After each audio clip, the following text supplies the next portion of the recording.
Hi, kids. Remember your dreams? All the future plans you made? Has private student loan debt destroyed those dreams? It doesn't have to. Y-Refi refinances distressed or defaulted private student loans that others won't touch. They can reduce your payment, you can get your life back, and they don't even care what your credit score is.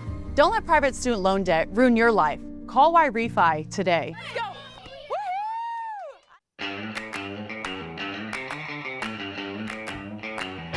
All right, welcome back to Breaking Battlegrounds. Continuing on now, we are pleased to welcome back Chuck Flint. He is the president and CEO of the Alliance for IRS Accountability. They have a fantastic new national poll out today we wanted to bring them on and talk about. So Chuck Flint, welcome back to the program. Great to be with you. Thanks for having me. So Chuck, what was your biggest takeaway from the poll? Well, first, what was the poll? Tell us what the poll was and tell us what your biggest takeaway from it, something that surprised you. We wanted to do a poll on, there are two big issues right now that we're really concerned about. Unrealized gains taxes that we see that are creeping up in states and also into proposals in Congress. And then also on something that we feel is probably the most inherently unfair thing in the entire structure, which is that when a taxpayer goes to court, they have the burden of proof against the IRS. And that is completely backwards. It's a guilty until proven innocent system. So we wanted to poll it, and we did. We sampled roughly 1,000 people. We had a pollster do it. It was an online poll, and they came back with numbers that, I mean, frankly, did not surprise us. But I would say the biggest number that, not really surprising, but 66% of people do not feel comfortable with the IRS appraising everything of value in their life, which is what an unrealized gains tax is ultimately going to come down to. We sort of figured on the burden of proof and other things that people are there. That's just common sense. But I don't think that Americans are really catching on to the unrealized gains tax and what that means. It's framed by progressives as a wealth tax. And so they just hear wealth tax and they're like, oh, that doesn't apply to me. But it likely will apply to them at some point. Once the IRS gets that power, that's always how it works. Well, I'm pretty sure Americans were saying the same thing when the income tax was first passed. They're going, oh, it only applies to those wealthy people. That's right. And look at what's happening in New York City with Mamdani, okay? He comes in, I'm going to tax the rich. What was the first thing that he did? I'm going to institute a 9.5% property tax increase that he then held over Governor Hochul's head. And then she capitulated and said, okay, well, we can't have that. So I'm going to give you a $4 billion bailout. And then he claims victory and says he balanced the budget, but he didn't balance the budget. He just got some money to close the gap on the back of the taxpayers. And it's the middle class that's going to pay for that once again. But to the point, that I'm trying to make is that these policies, they always start with the rich because they're an easy target. But then the IRS and these tax authorities, they always want more. And historically, that's just how it works. It's mission creep. Well, there was something about this poll that was even more concerning for me. So, for example, let's go back to the unrealized gains tax. 59% of Americans say taxing unrealized gains, taxing assets that have increased in value but are not sold, is unjustified. The problem with that number is there's still 41% who think that's okay. I think that there are 41% of people that don't really understand what it means. And that's what I'm getting at with the language. They just hear tax the rich, and that's how it's framed. So they're not concerned about the threat. But if that was something that could apply to them, they sure as heck would be concerned about it. And I don't disagree. Give an example. Let's say a kid spent their time growing up. You're a kid on the left. You spent your time growing up collecting Pokemon cards or baseball cards or whatever it is. Those could be assessed for taxation, couldn't they? Sure. 100%. Let's say that you are a farmer in Iowa, and your grandfather bought a piece of land for $50,000 back in the 1950s, and now that land happens to be worth $3 million. Yeah, you're going to have to pay an unrealized gains tax on that, not under particular bills that are proposed right now, but what's to say that they're not going to lower that threshold in the future? They certainly could. And what about for other businesses that do have more in the way of assets that aren't publicly traded? If you owe the IRS money, in their opinion, on the appraisal, and they're going to be the ones doing the appraising, you have to self-report in most bills. But then ultimately, if they feel you've made a mistake, they'll come in with their own appraisal methods and do what they want. Well, you don't have stock that you can just sell. You're going to have to liquidate part of your business in order to satisfy their penalty. Yeah, let's say you're a fine art dealer, right? Part of their profit, I know because I have a good friend who does this, part of their long-term profit is they're sitting and holding things they think will appreciate over time so that whenever they go out of business, they have a big nut at the end of that they can cash in on. That goes away. That's right. That's absolutely right. You're taking away something that someone has built, and it's very arbitrary. And once the IRS is in your life, they're always there. They're going to come back, and they're not very clear about how they assess penalties and fines. So when it comes to formulating appraisals on assets that you own, it's anybody's guess what type of a metric they're going to use to do that. I'm sure they'll say they have something, but it's just the whole thing is very uncomfortable and unsettling for those that are following it. And people, according to your poll, don't think the IRS does a good job of customer service either. No, they don't. 78% think that the IRS should be held to a higher standard. I think that's also a number that's not surprising, but it's also really instructive. It tells you that people, and this was taken right after, after tax day. So this is when people are typically interacting with the IRS quite a bit. That should really tell you something. They don't feel that the service that they're getting from the IRS is up to snuff. Well, dealing with the IRS is sort of like having a significant other, and she says, "We need to talk." Right? You're kneeling, your stomach's already clenching, right? The day just flies by. What's going on? So, it's an interesting point. So, literally, just yesterday, one of my businesses got a tax bill from the IRS from 2019 for $11,000. Oh my God. We're in 2026, right? It's just insane. So now my CFO is digging around today to show, well, this payment was made. What are you talking about? He needs to spend time on this today. And there's really no mechanism where I can go get his time back. That's right. It's the compliance costs or things that are difficult to measure. The time that you have to spend dealing with this. There's another person I know who's in media who went through the same thing. He's actually pretty open about it. He's mentioned it in some interviews that I've done with him. And he had to deal with the exact same thing. And you go through all this paperwork and show him, and he said it really just took a very long time. Mm-hmm. And, a lot of times you're right, and maybe they're just kind of shooting in the dark. Well, I have business, literally, this is not exaggeration. Every year, we have a dozen LLCs. Every year, I get one or two notes from IRS, you owe $1,100, you owe $2,100. I'm pretty much convinced it's a scam because I talk to my accountant, and we just say, do we want to waste time doing this, or do we just want to pay it? And most of the time, we'll pay it. Well, for a corporation, $1,100, you're going to spend way more fighting it than it costs. So, it's sort of a scam. It's sort of like a Ponzi scheme. I will tell you that I've spoken in the past with a former IRS attorney who was there for a long time. And you want to talk about something that's kind of a scam or a scheme. This is not something that you can find in any type of a FOIA request if you were to FOIA the IRS. But they target elderly individuals between the ages of 70 and 80. And when they need to kind of bump their numbers up and get their quota, they will go ahead and assess elderly taxpayers a certain amount and then just look to close them out for 20% of the assessment because they know they can't really fight it. A lot of them are living on fixed incomes. And it's something that's been going on for a long time. It's difficult to quantify with any statistics that the IRS produces, but it's more cultural within the IRS. They know that that's a demographic that they can go to when they need to bump case numbers up. And it's when I heard that, it was. There's some other things that they do. This is something that would probably surprise or maybe not surprise your audience. But they conduct training audits, except the other person on the end of that audit doesn't know that it's a training audit, but it's just an audit.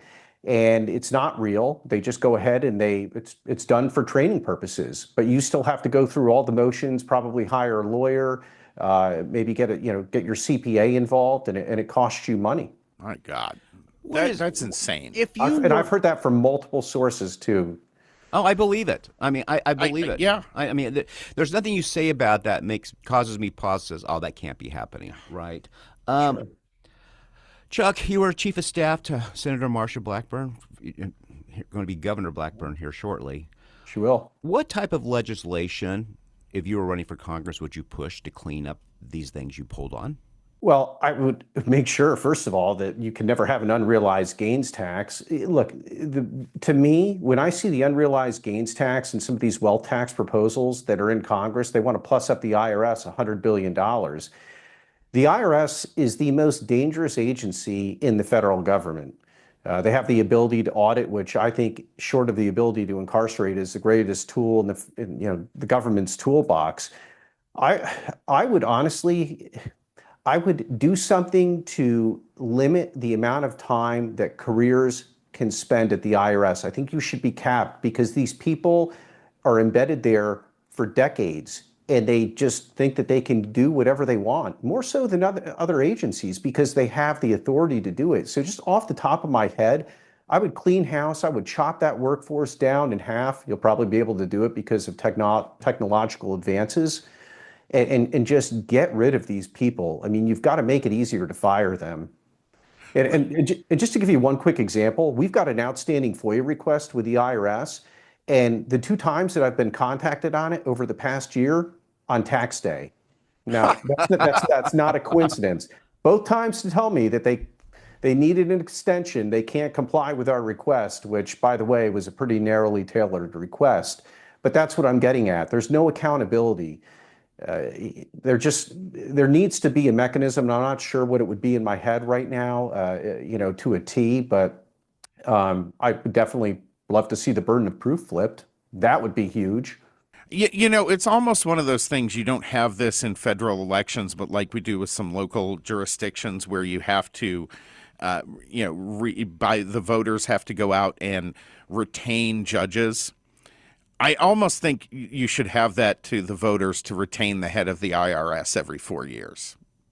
Like I agree. Some mechanism. One thing I wanted to touch on before we let you go here, Chuck, a lot of countries, you hit on technology and the customer service aspect. Most countries do not make their citizens at their own risk figure out their own taxes. Most of them just send you a tax assessment or bill or accounting, and then you have the right to dispute it. Why don't we, or why haven't we moved to that system? It's a good question, and one I haven't studied enough on to be able to give you a concrete answer. I can tell you that former Secretary of Defense Donald Rumsfeld used to write a letter to the IRS every year when he would file his taxes, and it would say, "My wife and I don't know what we owe. We're just sending this in, hoping that we're right. We've hired the best accountants that we can, and maybe we're right, but we're not really sure." That's the way the system works, and it's really a classic. He used to send that in every year, and right around tax day, it always pops up. Somebody posts it, and I really enjoy reading that.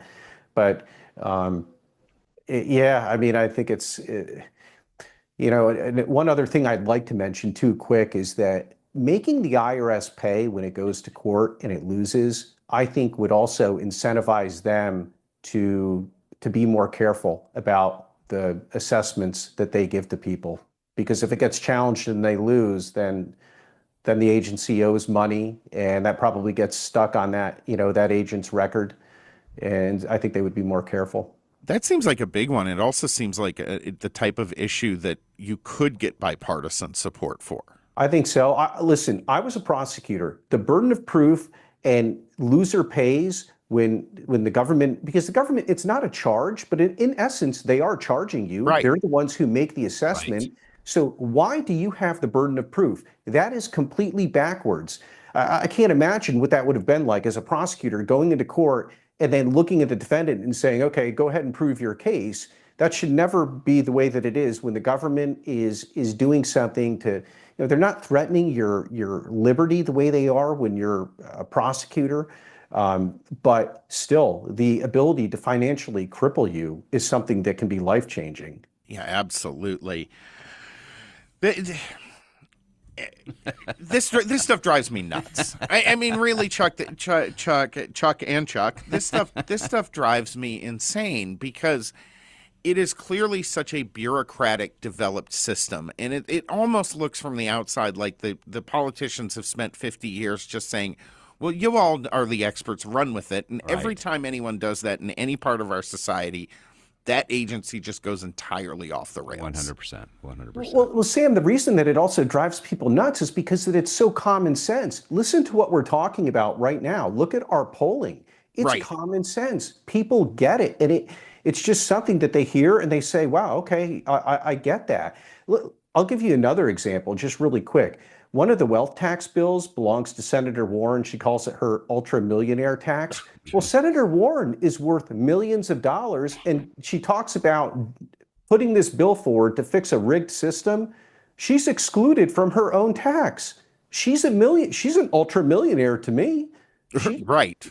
So the hypocrisy of pushing something like that forward and then excluding yourself and then saying you're fixing a system that's rigged is, I mean, that's rich. Yeah, the Warren Sanders AOC wing of the left just kills me because it's like Bernie somehow thinks that his book wealth shouldn't be considered wealth, and she thinks that all her money shouldn't be considered wealth, and AOC just has no bloody idea what she's talking about ever. I mean, this stuff has gotten out of control, and they're going to do things that truly hamper our economy and the people of this country going forward for a long time if they move forward with these wealth taxes. They absolutely will. And look at Bernie. He flies around on a private jet everywhere going on about oligarchs and consolidation of power and wealth. You got to get to your 3 houses in an efficient amount of time. How do you do it without a private jet? Yeah, that's a good question.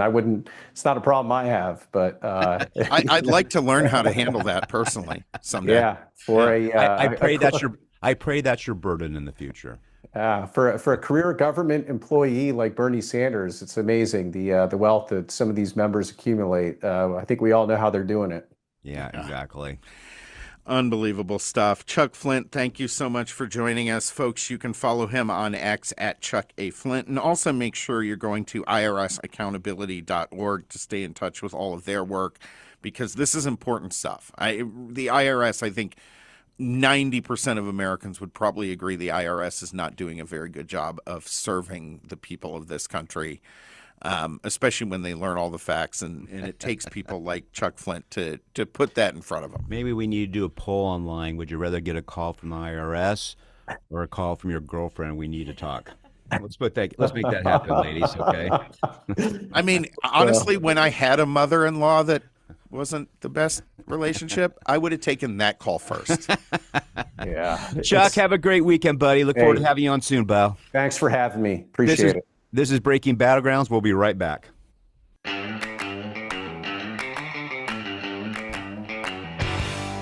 All right, folks, as we head towards the finish line for Breaking Battlegrounds here today, we have an all-new song for our all-new feature. Bee's Corner has its own tune. We got our jingle, so let's hear it. Yay! Murder, mystery, secrets untold. The truth gets set free when B gets a hold. Crimes where killers roam off free, or even ones where they get caught at the scene. From cold case files to headline news, she's breaking it all down just for you. So come take a seat, don't miss a beat. These crime corners where the stories go deep. All right. That's my jingle. Loving it. Okay, so today we have Shannon Christian and Christopher Newsom. This was a case back in 2007 in Tennessee. So it started when the young couple, Shannon was 21, Christopher was 23, and they were outside of their apartment going on a date, and LaMarcus DeVell Davidson and others abducted them. They jacked their car, kidnapped them, brought them back to Davidson's house, and they raped, tortured, and murdered them. They ended up finding Christopher Newsom the next day after he was brutally assaulted, raped, and shot 3 times execution style on train tracks, burned, and half naked. Yeah. They then found Shannon. They didn't know that there was a female involved until like a day later. Oh my gosh. Yeah, when they found her car. There was a lot of like different ties in this story that like kind of really pushed the investigation along, but this was also another story where there was a lot of missed steps that could have completely screwed the investigation. But then they found Shannon's vehicle outside of Davidson's house, like a couple houses down, and they found a bank envelope in the back seat with his prints on it, and they ended up getting a warrant for the house. But the warrant was not signed, but it was still executed, and multiple people missed the fact that it was not signed by the cop that was supposed to sign it. So all this evidence they ended up finding in Davidson's house, like multiple pairs of clothing from Christopher and Shannon. They found Christopher's running shoes the day they got Davidson. They found that Davidson's girlfriend had a bunch of Shannon's clothes, and the cherry on top, they found her body in his trash can in 4 trash bags with his DNA found on them, suffocated with her eyes open. Oh my so gosh. She suffocated Wow. in his trash can after being like tortured for the last like 2 days after finding Chris in his house. And then that evidence, though, he tried to fight back in 2019 and say that that evidence couldn't be used because the warrant wasn't signed, which technically in a court of law, they would throw it away. But they ended up granting like a good faith for it. So they let it because it was a dead body. So they had to use it. Wow. But then when the case like was initially going to trial and stuff for like the first couple of years, the judge that was like starting the case, he was exposed for taking painkillers. So that also led the trial later down for Davidson. Where was this at? This was in Tennessee, Knoxville, Tennessee, yeah. And like there's a couple of reviews online that are so crazy because these reporters that were on the case, like through and through, that needed therapy after it even. They were so like involved in it. They said that this judge, they had a couple conversations outside in the smoking area when they were going to catch a smoke, and he was like laying down like half out of it, like cigarette hanging out of his lip, not even lit. Like so completely like pain killed out of it. Oh, and he had back issues. So then this judge was set to go on a leave. And the funny thing was the reporter said the judge came up to this reporter and was like, I'm having back issues, so don't ask any questions. Like I'm just having back issues and I'm going on a leave. But it was because he got exposed for the drugs and they were requiring him to go to therapy. Oh my help, goodness. which then he was disbarred. So that ended up like causing an uproar in 2019 when Davidson tried to say like, oh, like, no, like the whole warrant isn't valid. But they were like, no, we handled this years ago. It's not valid. And then there were like 5 other suspects that were involved in the whole case as far as like Eric Boyd and the carjacking. So did any of those suspects know the victims? No, and that's a crazy part too, because they said with how cruel and malicious and just violent this murder was, they should have known them. And they said 9 out of 10 times with a murder like this, like they do know them. Yeah, you really never see this level of random violence by a group of people. So that also started accusations of, oh, this is race. Everybody was saying it was race. When one of the suspects was found in Kentucky, Kentucky's sheriff ended up making a statement that was completely false about like, oh, we found mutilated bodies and this, and based off like the rumors that were going around. So that ended up even uproaring it even more. Chuck's giving me this look, and I'm laughing because here's the thing I know about sheriffs. 95% of them, like Sheriff Mark Lamb, who's running for Congress here in Arizona, we recently had on the program, they're brilliant. They're fantastic. They're great choices. Occasionally someone gets elected into one of those offices who's freaking loony. This guy, yep. And so then with all this uproar and false information, and the time being 2007, there's still, I mean, even today, there's still big race issues, but they were saying it was that, but also, that is kind of what just blew it up. But then these reporters were saying that this sheriff and all that is what caused them to start making like live tweets during the court cases, because they were like, we are sick of this false information. So that's where they really started pushing. This was one of the first cases besides in Texas where they started doing like live tweets during a court case to let people know like the information and the accurate information. So that was good. So it definitely started that. Ow.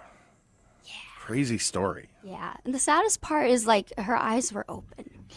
Her eyes were open. What was the motivation? Was it just the carjacking, or what was it? Carjacking. Well, I want some money, some items. Why what goes through your evil mind and heart to go take it to that extreme? Right. I think, look, I think this is one of the things that the left completely ignores with their anti-recidivist, anti-cop view, is that there are horrible humans on this planet. There are evil people. Evil exists. And sometimes it exists in people, and they need to be stopped. They need to be jailed. They need to be executed. Yeah. It's not happening at we really it needs to be. We really need to start expediting executions. Well, so I want to bring up one other thing, because this came out today. We covered on the former version of this segment when it was Kylie Campbell doing it, the Alex Murdaugh case from South Carolina. Yeah, Supreme Court's having. Is it retrial? Is it a retrial? Yeah, so they ordered the conviction overturned based on the bias of the prosecutor. So that is going to go back to trial now. What was the bias of the prosecutor? Yeah, this just popped up, so I haven't had a chance to read it. But the court cited improper jury influence by Colleton County Clerk Becky Hill. Did you ever see the Netflix documentary on the Murdaugh murder? Yeah. I don't know how. Honestly, I don't know how he gets a fair trial. Well, no, that's a great question. I mean, how do you get a fair trial? Because there's been documentaries on it. People have talked about it. Unlike this case, everybody knows that case. I actually think there are times, though, where there's been enough time passed. If you're going to do something like this, it probably ought to be retried in a different state. Yeah, you almost need to move them out west. Right. Like, you need to get it way the heck away from where that is, where people were focused on that case and heard it in the news every day for a year. But that's one of those cases, though, unlike what B just shared with us. Boy, I'd like to do a poll of how many people have heard about that case and what he did, because it was really it's a celebrity laden, because that family is so well known. Prominent family. He had drugs. There's was there a hired hitman? His wife, kid. I mean, I don't know how he gets a fair trial. This is an all over the place story. Yeah, I agree. I'm not sure he deserves really a fair trial. Oh, I don't either. But that's really quite. And this is the Supreme Court did this, right? Yeah. Which is a pretty dramatic thing to overturn it on that basis. I mean, that had to be some. They had some real evidence, right? I mean, that they didn't willy nilly do that, especially in South Carolina. No, because no one's there is doing. No, look, the South Carolina Supreme Court has no hesitation putting people in the electric chair. Yeah, so so that evidence must have been overwhelming. It absolutely had to be 100%. Anyway, what was so these folks were all convicted, right? Mm-hmm. And is it life in prison or execution? The girl who was just like involved, the girlfriend, she only got 53 years, which she ended up getting her sentence shortened when she went through the two other judges. Eric Boyd was convicted on a federal level and sentenced to 18 years in federal prison. Lamarcus Davidson, George Thomas, they had multiple prior felony convictions. So after the jury trial, Davidson was convicted and sentenced to death, lethal injection, and Cobbins and Thomas are sentenced to life in prison without parole. They should all get lethal injection. All should, yes. 100%, including the girl. Yeah. 100%. Absolutely. All right, folks, stay tuned. Our final segment coming up here, comedian Lou Perez. You're not going to want to miss that. Breaking Battlegrounds back in one moment.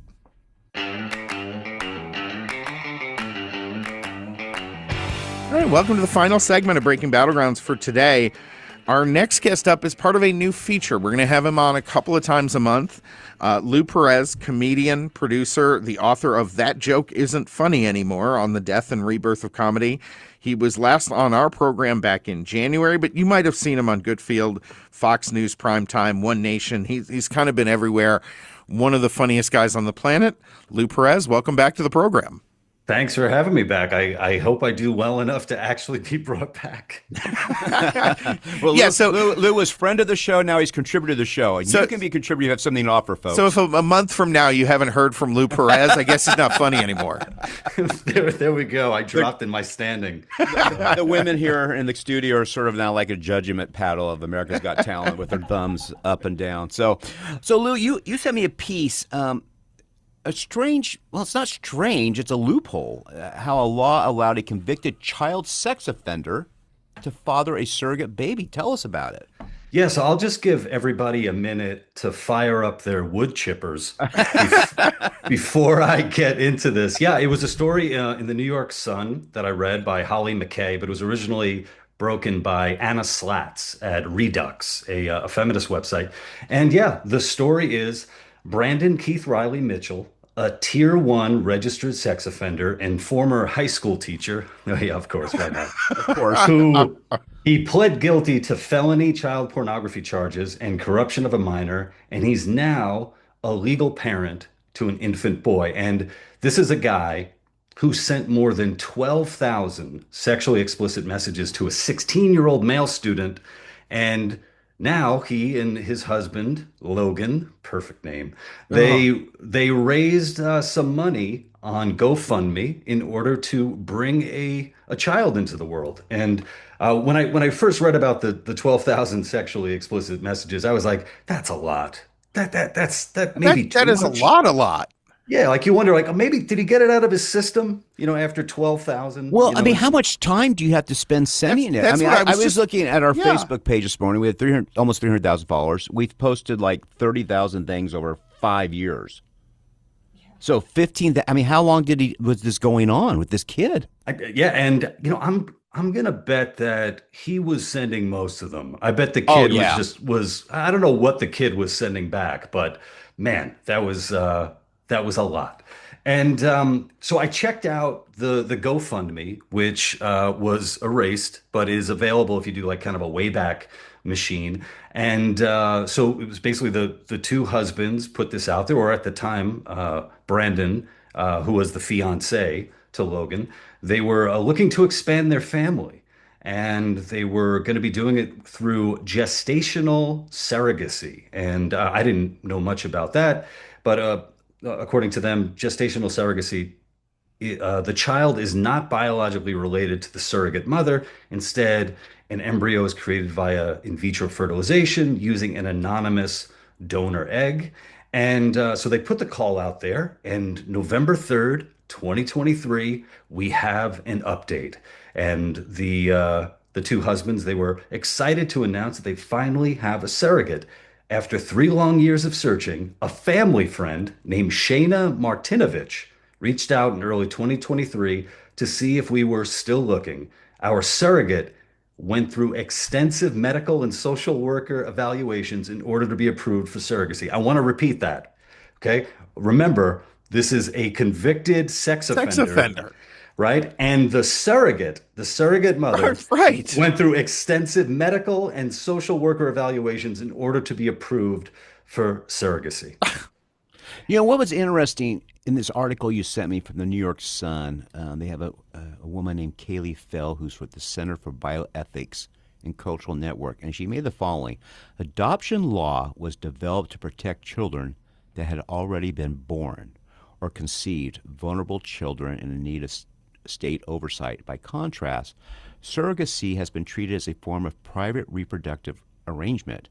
It has never been about child welfare, but instead about adult desires. Yeah, that was that really hit home, especially since these guys have been described as surrogacy influencers. They first came on the scene after they were documenting the first however months of their son Atticus, of his being in the world, and they were lighting candles and eating cake and stuff like that, and putting themselves out there. And it was only after, people started digging, and after, Redux said, who are these guys, that people found out, oh, this is insane. Well, and Louisiana is the only state that does not allow this.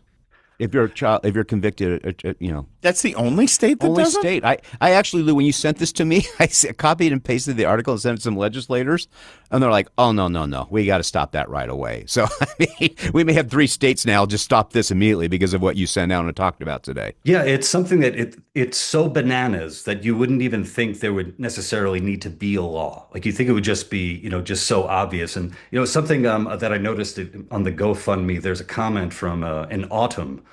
She gave $150 to the cause, and she wrote, quote, "I could not imagine a better family for a baby. Best wishes." Now, talk about a lack of imagination, that you can't think of a better family for a child to grow up in. And just think about all the people who were involved here, because you're obviously talking about the surrogate herself. All of these people, this is what's so crazy. All these people are online. I went and looked at all their Facebook pages. The surrogate, her husband is there. The husband was actually, he was interviewed about this, and he was questioned. And he said, "I didn't know the story, and I didn't care to dig into it." And it's like, well, I mean, what does that say? I guess when money's on the line, and It says your a wife, lot. yeah, your wife is basically being used as livestock, then hey, I don't care. I don't want to know too much. Yeah.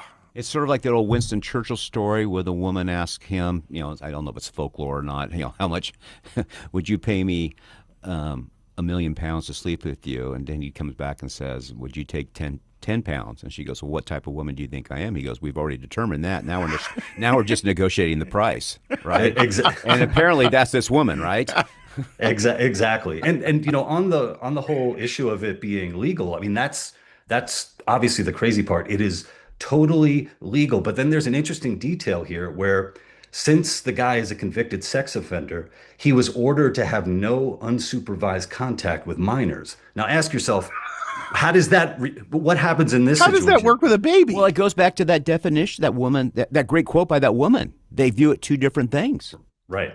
So, and it needs to be prevented, or a child needs to be taken away immediately with no contact. Yeah, and because look at the situation. This guy isn't allowed to coach his son's little league. He's not allowed to go to the school, but the kid is always going to be able to go back home to his 2 dads.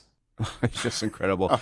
Lou, before we let you go, and yes, we're going to invite you back now because that was a very good segment.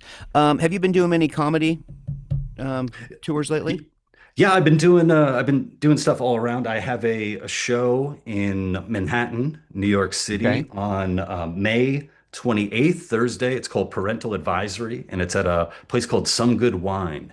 We mix wine tasting and stand-up comedy. So if the comedians suck at the start of the show, by the time we get to the end, they are very good. Well, Some Good Wine sounds like a place where they give you some wine, but they may add some Sprite to it or root beer or something. So, we'll see how that goes with you on that.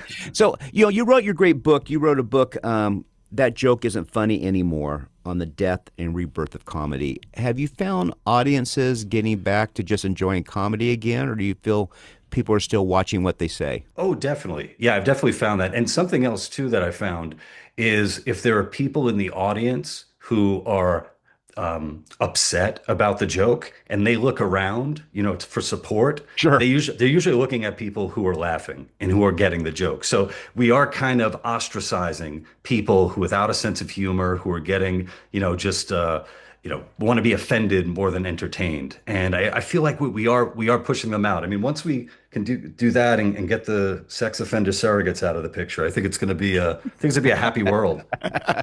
Lou Perez, you folks, you can follow Lou at X on Lou Perez, Perez. Lou, thanks a million. Look forward to having you back in a couple of weeks, buddy. We appreciate you. Likewise. Thanks. This is Breaking Battlegrounds, folks. We hope you've enjoyed the show this week. Well, you should. It was a great show. On behalf of Sam, Brennan, Lou Perez, Sydney, Jeremy, this cast is really growing. It is. And the Winston Churchill analogy, we hope you have a great weekend. You can follow us at breakingbattlegrounds.vote. Also follow us on Substack or wherever you get your podcasts. And hey, Sam wants a 5-star review, so give it to him. Have a great weekend.